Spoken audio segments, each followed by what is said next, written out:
শালোম, নমস্কার। প্রভু যিশুর নামেতে আপনাদের সকলকে আরেকটিবার জিএস লাভ বাংলা চ্যানেলে স্বাগতম জানাই। বন্ধুগণ, আজ আমরা অধ্যয়ন করব লেবী পুস্তক তার 4 অধ্যায়। ধরুন, আপনার শরীরে এমন একটি রোগ হয়েছে কিন্তু আপনি তা জানেন না। আপনি স্বাভাবিকভাবে কাজ করছেন, হাসছেন, ঘুরছেন, কারণ আপনার মনে হচ্ছে আপনি একদম সুস্থ আছেন। কিন্তু যখন ডাক্তার আপনার শরীরে পরীক্ষা করলেন, তখন জানা গেল রোগটি আপনার শরীরে অনেকদিন ধরে আছে এবং আস্তে আস্তে আপনাকে মৃত্যুর মুখে নিয়ে যাচ্ছে। আপনি জানতেন না, কিন্তু রোগ আপনার শরীরেই ছিল। ঠিক এমনই একটা বিষয় নিয়ে কথা বলে লেবী পুস্তক তার 4 অধ্যায়। এই অধ্যায় ঈশ্বর এমন পাপের কথা বলেছেন যা মানুষ ইচ্ছা করে করেনি, বরং না জেনে ভুলভাবে করে ফেলে। আমরা অনেক সময় বলি, আমি তো ইচ্ছা করে পাপ করিনি, তাহলে নিশ্চয়ই কোনো সমস্যা হবে না। কিন্তু ঈশ্বর আমাদের শেখান অজান্তে করা পাপও মানুষকে তার থেকে অর্থাৎ ঈশ্বর থেকে দূরে নিয়ে যায়।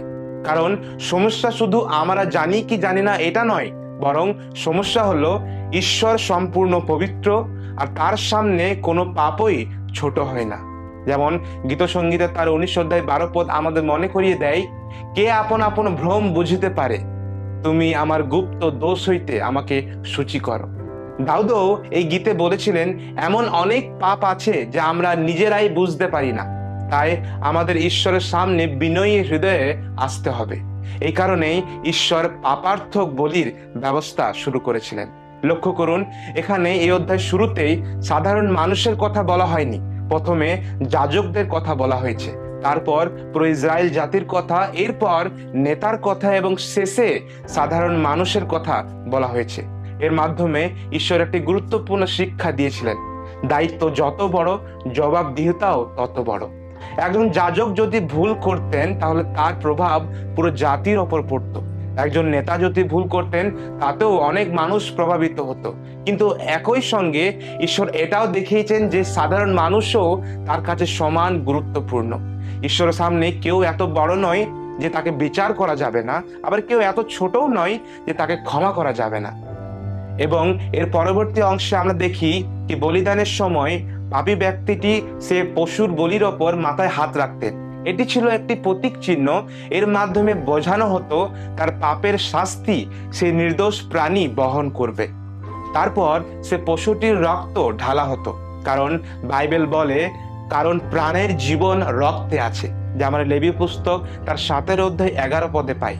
ঈশ্বর মানুষকে বোঝাচ্ছিলেন যে পাপের মূল্য খুবই বড়। ক্ষমা শুধুমাত্র সরি বলে বা ক্ষমা চেয়ে নিলে হয় না, পাপের জন্য মূল্য দিতে হয়। কিন্তু এই অধ্যায়ের সবচেয়ে সুন্দর বিষয় হলো, ঈশ্বর শুধু মানুষের পাপ দেখাননি, ক্ষমার পথও আগে থেকে তৈরি করে রেখেছিলেন। মানুষ যখন বুঝতে পারলো যে সে ভুল করছে, তখন তার জন্য ফিরে আসার দরজাও খোলা ছিল। এটিই ঈশ্বরের হৃদয়। তিনি শুধু বিচারক নন, তিনি উদ্ধারকর্তাও। আর এখানেই এই অধ্যায় আমাদের যীশু খ্রিস্টের দিকে নির্দেশ করে।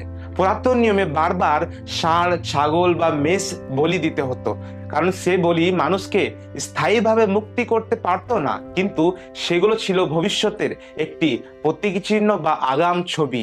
সেই ছবির বাস্তব রূপ হলেন প্রভু যীশু খ্রিস্ট। তিনি একেবারেই নিজের জীবন উৎসর্গ করে আমাদের জন্য পাপের মূল্য পরিশোধ করলেন। শুধু যে পাপ আমরা জানি তা নয়, এমনকি যে পাপগুলো আমরা বুঝতেও পারি না, সেগুলোর জন্য তিনি বলিদান হলেন। ইব্রিয় পুস্তক তার 10 অধ্যায় 14 পদে লেখা আছে, কারণ তিনি এক বলিদানের দ্বারা যাহারা পবিত্রকৃত হইতেছে তাহাদিওকে অনন্তকালের নিমিত্ত সিদ্ধ করিয়াছেন। তাই লেবীয় পুস্তক 4 অধ্যায় আমাদের শুধু পাপের কথা শেখায় না, এটি আমাদের হৃদয় পরীক্ষা করতে শেখায়। আজ আমাদের প্রার্থনা হওয়া উচিত কি, প্রভু, আমি শুধু যে পাপগুলো জানি সেগুলোই নয়, যে পাপগুলো আমি এখনো বুঝতে পারিনি, যেগুলো আমাকে ভ্রমিত করে রেখেছে, সেগুলি আমাকে বোঝাও। আপনার বাক্য এবং পবিত্র আত্মার মাধ্যমে পরিবর্তন করো প্রভু, যাতে আমি প্রতিদিন আপনার মতো পবিত্র জীবনে চলতে পারি।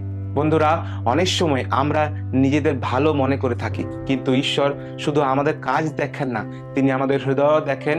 তাই আমাদের ভরসা নিজের ভালোত্বের ওপর নয় বা উত্তম কার্যের ওপর নয়, কিন্তু যীশু খ্রিস্টের অনুগ্রহের বলিদানের ওপর থাকা দরকার।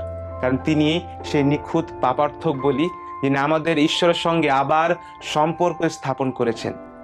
এই বিষয়টি হলো লেবী পুস্তকের 4 অধ্যায় আসল বার্তা, অর্থাৎ ঈশ্বর পবিত্র, মানুষ পাপী, কিন্তু খ্রিস্ট যিশুর মাধ্যমে ক্ষমা এবং নতুন জীবনের দরজা সবার জন্য খুলে গেছে।